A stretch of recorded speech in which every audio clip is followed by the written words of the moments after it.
fellow POPs members of today, few of you. However, you'll benefit from the impact of the conversation that I have, because I think it's good food for thought that we should take into consideration. Considering we are moving into the future, what does that mean? What am I talking about? It's time that we embrace all the technological impacts that are happening. Most importantly, the self-driving cars. They're coming. There's no stopping. Companies are investing a significant amount of money on the development, implementation, and actualization of putting these vehicles out on the roads. And I think it's a great thing. There's a lot of benefits to self-driving cars. Some of the main ones that they've talked about are the economic impact, the cultural and safety aspect of what will come with self-driving cars. However, those very same things are the things that can cause a lot of problems. And I say that in terms of evaluating the implementation phase of technology. As a culture, especially an American culture, we've always been on a fast-paced trend to implementing the innovations that we have. And that can lead to some problems, because without planning, forethought, we run into problems. We always have. It's always been a matter of, let's put it out there and see what happens. And then we expect or have negative consequences that happen as a result. And then after that, we figure out how to fix those consequences to the point where eventually we figure out solutions, we're able to take care of that, but we suffer from that initial part of what happens when you implement a new type of technology. What happens when you implement a steam railroad and all of a sudden you have pollution? Well, the important part was that capitalistic perspective of, hey, we're going to make more money, hey, we're going to have more business, but then there's an impact with pollution. Do you know what I mean? Have you, do you enjoy history? Yes. Rhonda? Yes. Fantastic.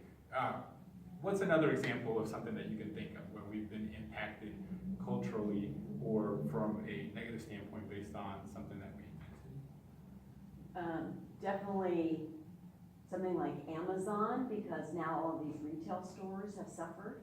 Exactly.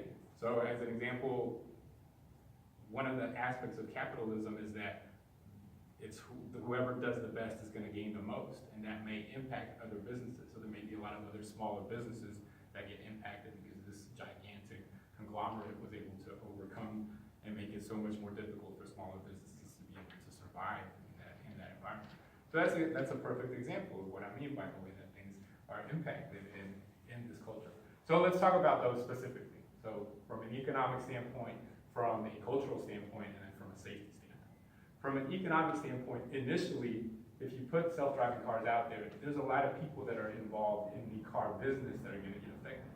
Obviously, the people that are involved in manufacturing your vehicles. You're going to have different automated processes that this is, despite the self-driving car aspect or not, we're still leaning towards that direction where more and more people are losing jobs in the auto business.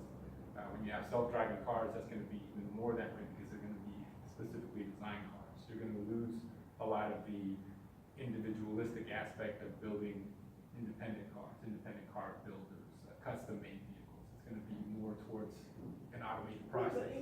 What's that part of the market? But who cares? I mean, that's just a very minor. People with enough money are going to do that.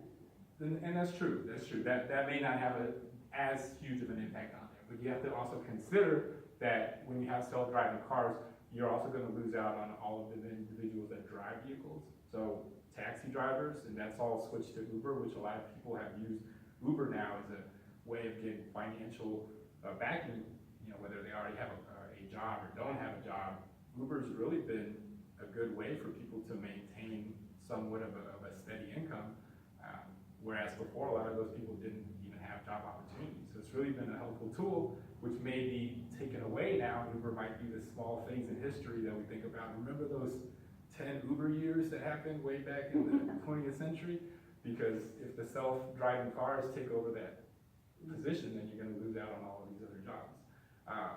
There's also a lot of companies that are involved in the aspect of insuring vehicles, dealing with accidents, attorneys, insurance impacts.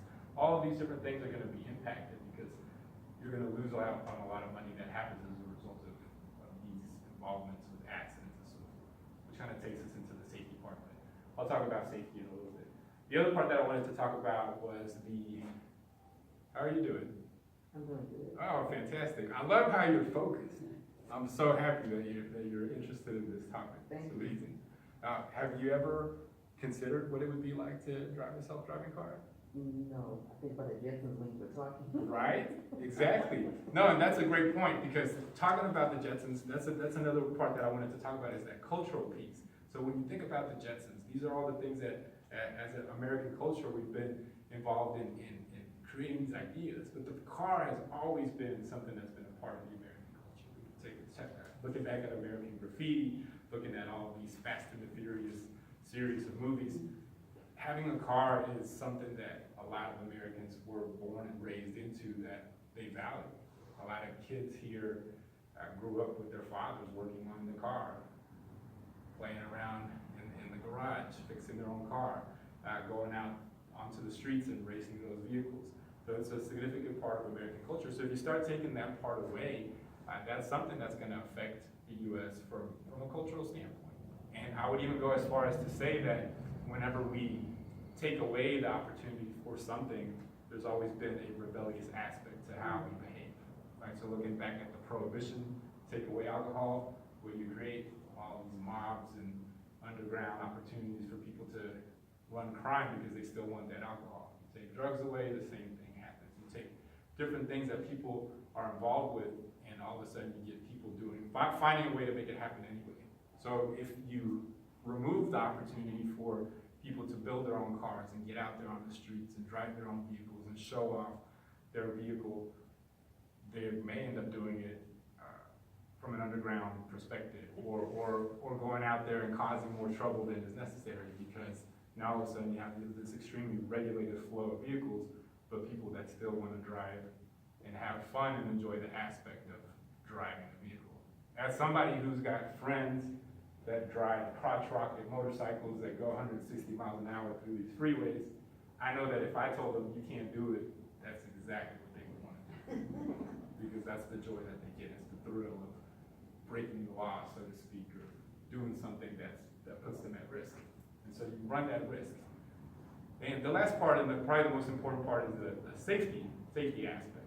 So in the long run, having self-driving cars, from an idealistic perspective, will be a nice thing, because they will be self-driving. That means that every reaction that they have is to another vehicle next to them, and if they're all in sync and they're all on the same radar of being able to sense each other, then ideally it should be a perfect flow. It's almost a comparison to ants, right? Ants that have that sensory perception, and they know how to work and function exactly. And you throw another object here, they all turn together and move there. So ideally that's where we're heading, but we're not going to be able to just all of a sudden say, hey, everybody, leave your car. Everybody's getting an automated self-driving car. It's going to have to be phased in. And so you're going to have a combination of people that have their own vehicle and a combination of people that have self-driving cars. And that to me is the scariest part. Because I don't care how advanced technology is, there are some things that it probably will not be able to detect.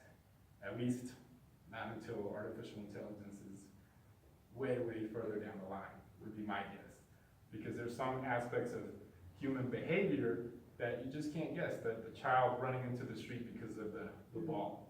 You know, they say they'll be able to sense when people are moving and this and that. But I don't know, there's some of those things that I would think they're not as predictable behaviors as some other behaviors. You can predict emotion, but you can't predict what people are doing or thinking. So as an example, if a self-driving car is driving, it might sense that two vehicles are approaching it, not know what to do. But if you as an individual know that, you know, one, you can see in the distance that one is a young teenager or something along these lines, and the other one is a professional truck driver, you might know which person can react to a situation better or is more accustomed to a situation. So it's that human intuition that still gives us the slight edge on being able to predict certain behaviors. So in the end, like I said, it will get to that point where those cars will be able to do that. But my point is in the transition phase. That's where it gets scary. And that's what we need to evaluate as a society is more money and put out there what's been in, the innovative technology and then deal with the consequences. Maybe it's better that we prepare a plan in advance. Something that will allow us to transition into these types of technologies in a better way. It's always been crazy to me that as a society, we allow for some of these things to happen, like the idea of the concept that we figured out at some point that we wanted a particular speed limit that would allow a particular percentage of people to die or get into car accidents, and we're okay with that because society still has to run.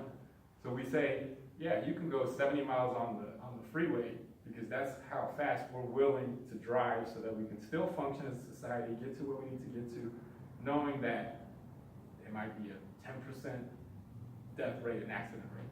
We're okay with that. 10% of people are okay to get into accidents and die as a result of these car accidents because, hey, we gotta function as a society. Because ideally, if we all drove 5 miles an hour, probably wouldn't have some of these accidents, probably wouldn't have some of these deaths, but then society wouldn't function either.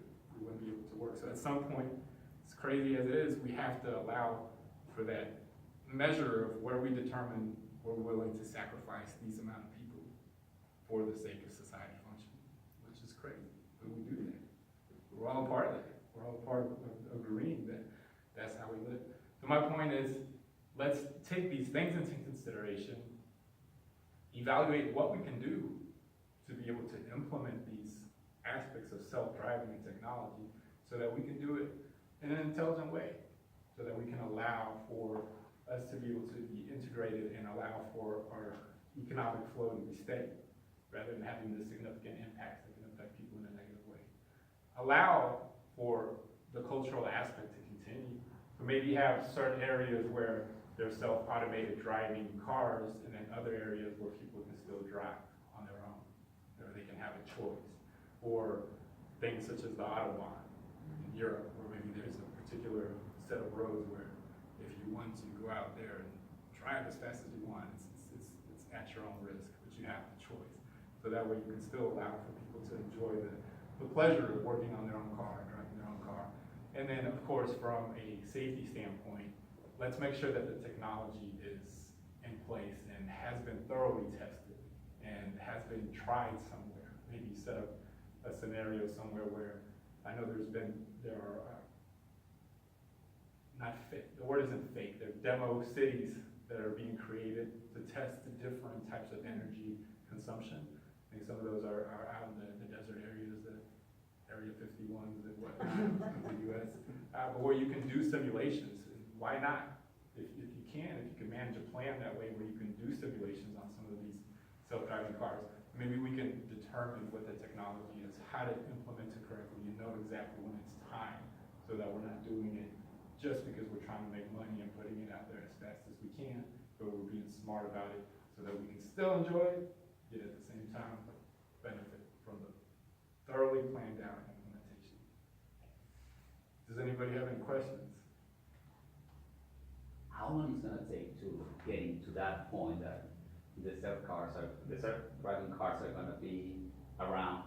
It's gonna be, of course, it's gonna take a long time to be really in full, but when is gonna start this program? Well, in California, they're already using some self-driving cars. It's already there. Yeah, in California, they're already Well, being already implemented. So it's just a matter of which cities and municipalities start adopting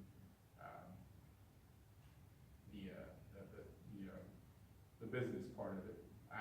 That's the other part that I don't know that much about, but I'd be curious to learn, is how the regulations and laws are going to be affected as well. Because you have the Federal Motor Carrier Safety Administration that is the one that implements all of the laws for driving the roads. So at some point, they're going to have to start figuring out what is allowed and what's not allowed. Because that's one of the things that I wonder when it comes to an accident. Now that the lawsuits are going to be crazy, because then it's, who do you go after? Is it the driver? The car company, Right. producer, Right. The car company. Technology. Is it, but then at a certain point, is it the responsibility of somebody to maintain the vehicle? Is there going to be a regulation on how it should be checked and how it should be reviewed? The electronic piece of it, the sensory part, the actual. Somebody dies, is it the consumer? I mean, obviously, Yeah. partially. There's gonna be a lot that's gonna build on not just the auto industry, but also, yeah, from a law standpoint, from an insurance standpoint, from all these different areas where, you're impacted financially from this type of technology. Who are the companies that are producing these cars at the moment, at this moment, you know? Toyota for sure, most of the Japanese companies. I would assume Ford is probably working on that. So Japanese are leading this industry? From what I understand, yeah. But a lot of them are still, they're Japanese companies, but they're still manufacturing here in the United States. And then, yeah, I mean, Tesla, I guess, is the one that started the whole thing, from an industry wide. That's what I've heard. I don't know that much about it, though. It's something that I would like to learn more about. All right, well, fantastic. I have a self-driving car outside if you want to go.